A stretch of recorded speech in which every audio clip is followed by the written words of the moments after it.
Let's talk about time period 3. It goes from 1754 to 1800.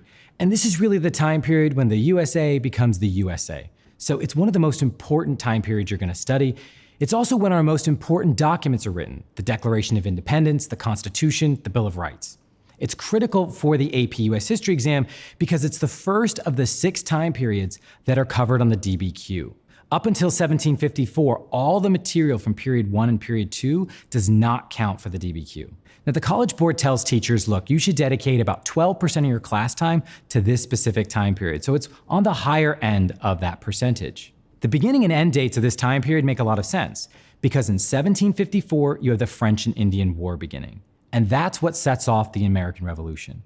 By the end, in 1800, you have this bitter, nasty election where Thomas Jefferson wins, and you have the American Republic kind of taking its first baby steps as a new country. An even simpler way of thinking about this is that in 1754, the colonies were still colonies, but by 1800s, you have a bona fide United States of America. The official course description has 3 key concepts you need to know. Let's start with key concept 3.1. Here's what it says. British attempts to assert tighter control over its North American colonies and the colonial resolve to pursue self-government led to a colonial independence movement and the Revolutionary War.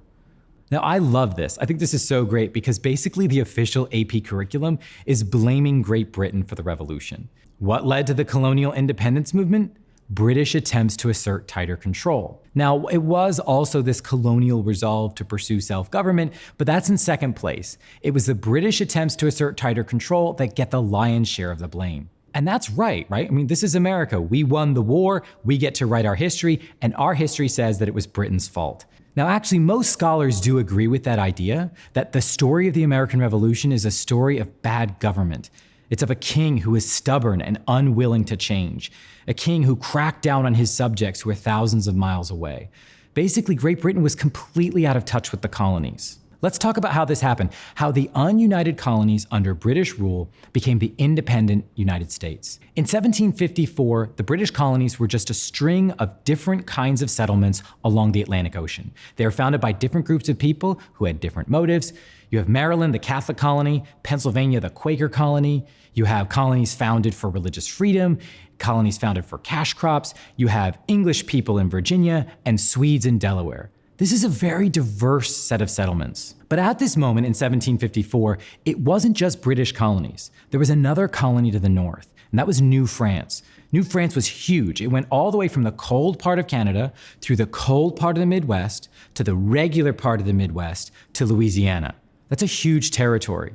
And as we said in a previous video, it wasn't like the French sent that many settlers. They focused on building alliances, and that's key. They had alliances with other countries, they had alliances with Native Americans, they had a huge trade network. They're famous for their fur network, but they traded other goods as well. The French also began exploring all the riverways of Canada and the northern parts of America.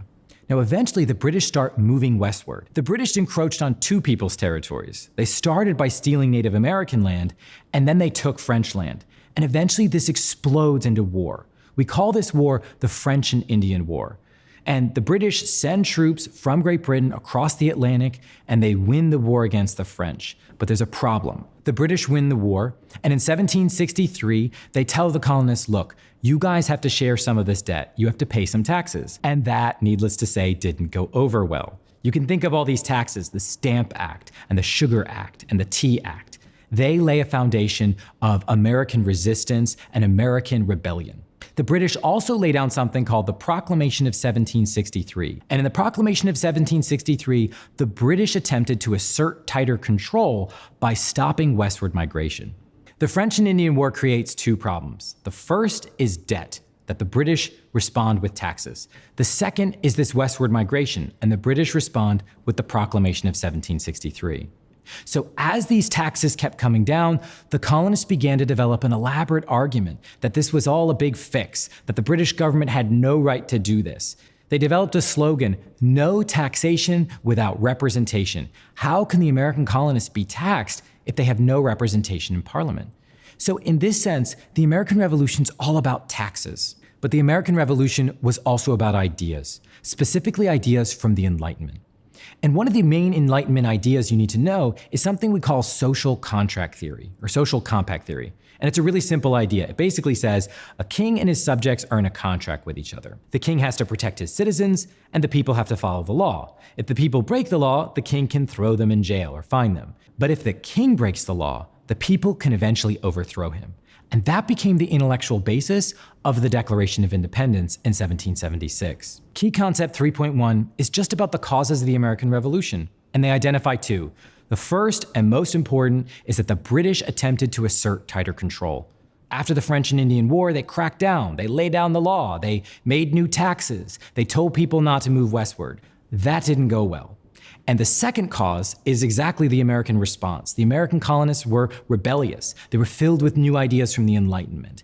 And that toxic combination of British overreach and American rebelliousness caused the American Revolution.